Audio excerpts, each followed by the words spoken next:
খহি পৰিল এটি নক্ষত্ৰ। জাতীয়তাবাদী নেতা থানেশ্বৰ বড়োৰ দেহাৱসান। প্ৰবক্তাৰ পৰা দুবাৰকৈ শিক্ষামন্ত্ৰীৰ যাত্ৰা।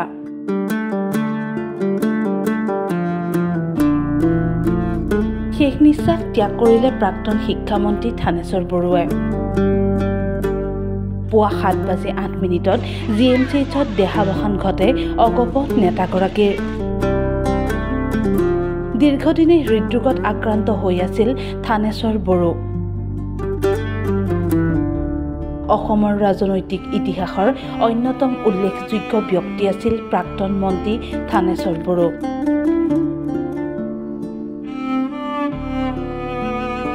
আঞ্চলিকতাবাদী চিন্তাধাৰাত বিশ্বাস ৰখা থানেশ্বৰ বড়োৱে কৰ্মজীৱনৰ এটা অংশ শিক্ষকতাৰ লগত জড়িত হৈ পাৰ কৰিছিল।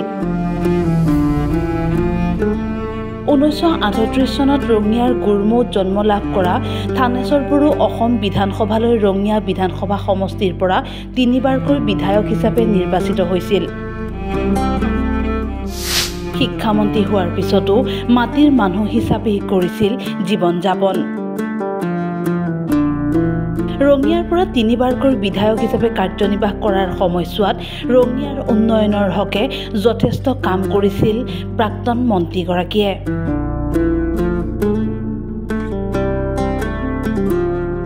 শুকুৰবাৰে পুৱা GMCHৰ পৰা শিক্ষামন্ত্ৰীগৰাকীৰ নশ্বৰ দেহ ৰঙিয়াৰ ঘৰখনলৈ লৈ যোৱা হয়। ৰঙিয়াতে ৰাজ্যিক মৰ্যাদাৰে শেষকৃত্য সম্পন্ন কৰা হ'ল প্ৰাক্তন নেতাগৰাকীৰ। জাতীয়তাবাদী ধাৰাটোৰ লগত শেষ মুহূৰ্তলৈকে থাকিলে আৰু মই ভাবোঁ যে অসম গণ পৰিষদ দল তথা জাতীয়তাবাদী ধাৰাটোৰ আজি এটা অপূৰণীয় ক্ষতি হ'ল। আৰু আমি আশা কৰোঁ যে বড়ো ছাৰৰ যি আদৰ্শ আৰু নীতি নিয়ম ইয়াৰ যোগেদি আমাৰ পৰৱৰ্তী আমাৰ প্ৰজন্মৰ মানুহে যাতে আগবাঢ়ি যাব পাৰে, তাকে আজি তেখেতৰ এই মৃত্যুক্ষণত মই বৰণ কৰিছোঁ।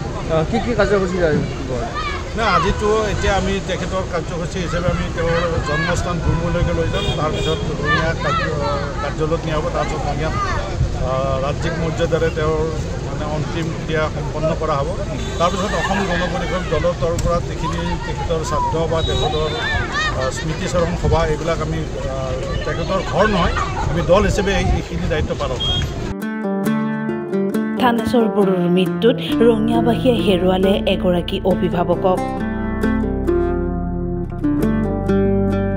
কমলপুৰৰ পৰা তৃষ্ণা দাস আৰু গৌতম ডেকাৰ ৰিপৰ্ট টাইম 8।